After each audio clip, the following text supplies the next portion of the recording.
Michael Jesse was a promising young New York photographer whose career was just about to take off.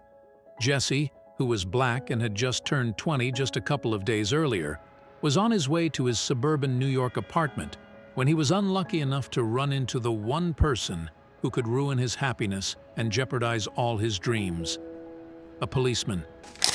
The photographer, smiling and excited about all the projects ahead of him, was driving leisurely back home. Michael always enjoyed driving home from his studio. It was a time to think, reflect, and plan, and he often found himself taking the quiet back roads just for that extra peace and quiet. The rhythmic hum of the engine and the familiar city lights blurred in his rearview mirror as he drove. For him, the city was his greatest source of inspiration, and any time was ideal to contemplate it and find new charms to immortalize with his camera. But things were about to change for the young man in a way he had never imagined, and the peace he had worked so hard for was about to be shattered. Suddenly, as he rounded a bend, Michael was startled to see the flashing lights of a police car behind him. Instinctively, his mind churned. He knew it wasn't right to think badly of all police officers and believed they would treat him in a racist manner. But in his 20s, he had had to deal with this type of situation many, many times, and he had also seen his loved ones suffer for the same reason. That's why it was impossible for him not to get nervous when he saw a police car behind him. And unfortunately, Michael was not wrong. The police officer who was on his heels was the last person someone like Michael would want to encounter in those circumstances. He was Officer Nelson Morrison, a disgrace to all those who still believe in the integrity of police forces and those who strive to create a safer and more equal world based on ethics and understanding. As Michael had thought, Officer Morrison had made an assumption about him upon seeing him. He had seen a young black man with a nice car and assumed that crime would be part of his life. In other words, he had seen an opportunity to use his authority and reprimand a young black man who had broken no rules, except for not being a young white man, apparently. Officer Morrison had built his entire career around bullying and harassment, and there was no one in the entire district who didn't know what he was like. Yet no one dared speak out against him. Because of this, the police officer had been allowed to continue his reign of terror throughout the community. But his reign was about to end, and his career was about to fall from grace in a way he least expected. As he watched the officer get out of his car and walk toward him, Michael grabbed his smartphone and set it to record, then placed it in the glove compartment pointed toward the window. He wouldn't have a clear picture of what was happening, but at least he would have the audio. Officer Morrison approached the young photographer's car, rolled down the window and barked angrily, "License and registration." Seeing the policeman's attitude, Michael decided not to complicate things and quickly handed him the documents. However, he could not keep silent and asked him as politely as he could why he was stopping him if it was obvious that he had not committed any infraction. "If you don't mind, I would like to know why you stopped me and forced me to show my documents. I have not committed any infraction. There is hardly any traffic, and I am driving well below the speed limit on this road. What's the problem, officer?" he asked, looking him straight in the eye and with a tone that showed the contempt he felt for policemen like him. With a frown, Morrison replied curtly that it was due to a minor traffic violation. However, Michael sensed that there was more to the story and that he needed to remain calm and level-headed. He shouldn't provoke the man if he didn't want to get into serious trouble. But the truth is that he didn't need to provoke him, because Agent Morrison was determined to fight him even if there was no reason to do so. "Get out of the car right now. You think you're so smart, don't you? You're all the same, all of you. Well, you're not going to get away with it, kid. Did you hear me? Get out of the car. I'm going to search the vehicle," shouted the officer, banging hard on the hood of the car and glaring hatefully at the boy. At that moment, seeing the seriousness of the matter, Michael began to regret having chosen such a quiet route home. If he had gone through the city, at least he would have had witnesses. He knew that the policeman would take advantage of the quietness of the place. There were no witnesses. It was the perfect scenario to exploit his police rank and break the rules without punishment. But what neither of our two protagonists did not know and could not imagine is that there was a witness who was closely observing everything that was happening. And it wasn't just anyone, but former patrol partner and 20th Precinct Police Sergeant Natalie Peters. Also, if you have not done so already, please subscribe to our channel and click that notification bell to get inspired by these real-life stories every day. Now, back to the story. Natalie had seen the officer pulling the young man over and had parked a safe distance away to keep an eye on the encounter. She knew the officer well enough to know that meeting him on an isolated road meant trouble, but she wasn't about to let Morrison get away with his crimes again. The police sergeant remained hidden while she took out her cell phone to record everything that was happening. She was convinced that Morrison was going to act unfairly and racist towards this boy again, but this time she would have the necessary evidence to punish him and make his career as a police officer end once and for all.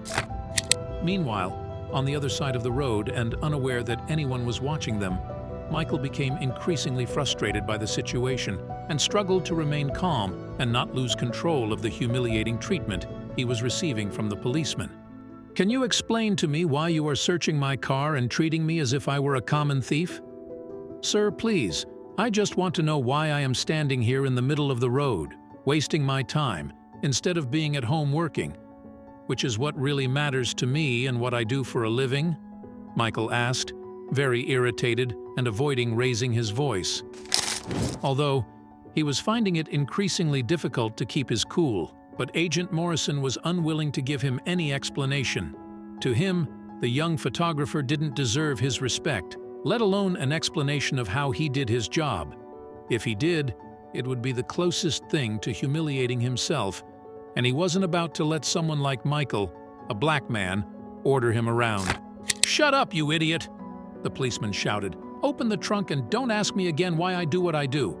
I am a police officer, and you are a simple citizen, so you must obey me. Do you understand?" He said this last thing so loudly and so close to Michael's face that he spat saliva in his face as he said it. "This is a disgrace," Michael managed to say softly. It was barely an inaudible whisper, but Morrison heard it, and it caused the police officer's anger to rise. "What did you say?" he asked defiantly, standing in front of him in an intimidating position. Michael instantly regretted opening his mouth, so he decided to keep quiet and do as the policeman had asked. The young man knew he had no choice but to comply with the officer's orders. It was clear that Jameson thought that by searching the man's car, he might find something to arrest him for. However, the young man knew the cop would find nothing, and so did the cop. But that didn't seem to matter to him. Meanwhile, Sergeant Peters was still recording everything expectantly. As she watched the officer begin to search the trunk, she knew that her suspicions about the officer's behavior were correct. Morrison was acting just as she expected, but that would be the last time he would do so. Morrison had been examining the trunk for several minutes and, as expected, there was nothing useful to incriminate Michael with. That frustrated him even more and caused him to act out of control. He began to rummage through everything furiously, venting his frustration on the photographic equipment Michael had in the car. He tossed objects aside in search of something incriminating, not caring about the damage he was causing. He had only one thing on his mind, and that was to find the smallest thing possible that would allow him to arrest the young man. Seeing what the policeman was doing to his equipment, Michael began to feel the anxiety take hold of him. He had thousands of dollars worth of equipment in his trunk, and he was sure that the cop had already damaged some of it.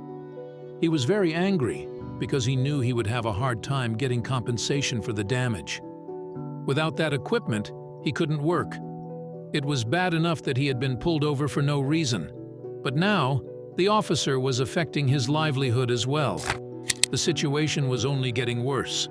Finally, after 5 minutes of absolute madness on the part of the police officer, and when it became clear to him that he was not going to be able to find anything to incriminate the young man, Morrison seemed to give up and slammed the trunk shut, furious, and kicked the side of the car. Morrison faced the young man once again, stroking his regulation weapon with his right hand as he paced back and forth thinking about what to do. Michael was terrified and thought the cop was going to do something stupid. He was preparing himself for the worst, when suddenly the officer turned around and headed back to his car. You won't get rid of me so easily, you bastard! I'll be back for you, I swear! People like you are a disease to our country!" He slammed the door and threw a spit on the floor. Michael decided not to answer. He had had enough and did not want to give the man any reason to continue hurting him. He stood still, holding the man's hateful and resentful gaze as he watched him start his police car and speed off in a rage. The encounter with Morrison had not been pleasant. In fact, he couldn't remember ever experiencing anything similar in his life, but he knew it could have been much worse. But just as he was thinking about the cost of repairs to his equipment and how long it would take him to get it all back, someone stopped beside him and turned the tables on him. It was Sergeant Natalie Peters. "Take it easy, boy. I've seen it all and I've recorded it. I'm Police Sergeant Natalie Peters, and I have the pleasure of announcing that you and I are going to bring that man down," announced the sergeant with a big smile on her lips. Michael and Peters hit it off perfectly, and between them, they gathered enough material to prove Agent Morrison's corruption and end his career in less than 24 hours. Michael thanked his lucky stars that there were still good people left in the world and was very relieved that people like Policeman Morrison were being punished by the law. "You are my guardian angel, Mrs. Peters. I can't thank you enough for what you are going to do for me and my entire community," he said gratefully. "I'm just doing my duty. You don't have to thank me. It's a disgrace to the police force that there are still men like that representing us. Morrison is finished. He has hours left in this town," she told him in a quiet voice. The next day, full images from both phones flooded the newspapers and the internet. The entire city watched Agent Morrison's story in the days that followed. The videos had gone viral. There was no way the story was going to go away quietly. Agent Nelson Morrison's career was over for good, and there was nothing he could do to escape. The scandal put Michael and his photo studio in the spotlight, and the job offers started pouring in. However, Jesse was overwhelmed by the situation, and although he was grateful for all the support he was receiving, overnight he had been catapulted into the limelight by an all-too-familiar encounter for the likes of him. He didn't want to be just another racism scandal in New York's history. He knew that stories like his disappeared as quickly as they came out of nowhere. Michael wanted to prevent that from happening at all costs. Luckily, Sergeant Peters had a solution for that too. To his surprise, and everyone else's, it turned out that Sergeant Peters was co-owner of a major art gallery in the city that Michael had recently heard about. Natalie had been looking at the young photographer's work and liked what she saw, so she didn't hesitate to offer to collaborate on a project about police discrimination through a large exhibition of photographs he had taken. "Of course, it will be a pleasure. Exhibiting in your gallery will be a dream come true. Thank you," said Michael, very excited. Michael and the sergeant's collaboration had the most successful opening weekend of all the exhibitions organized at the gallery since its opening, just as they had anticipated. Hundreds of people came to the gallery each day to see the photographer's project and congratulated him on the quality of his work and his emotive message. A message that was loud and clear. It was about a community that was no longer willing to stand idly by in the face of corrupt police and had decided to speak out against injustice. As the sergeant had foreseen, just a couple of weeks after making public the images showing the police officer Morrison exploiting his power and intimidating Michael in the middle of the road, the police force decided to remove his badge and expel him definitively.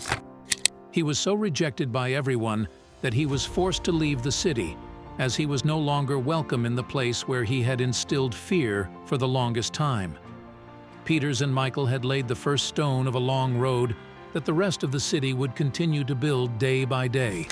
Did you like this touching and surprising story? If so, we invite you to leave us a comment expressing your opinion. If you want to continue enjoying inspiring stories like this one, subscribe to our channel or check out the other videos shown at the bottom of the screen. Thank you for your cooperation.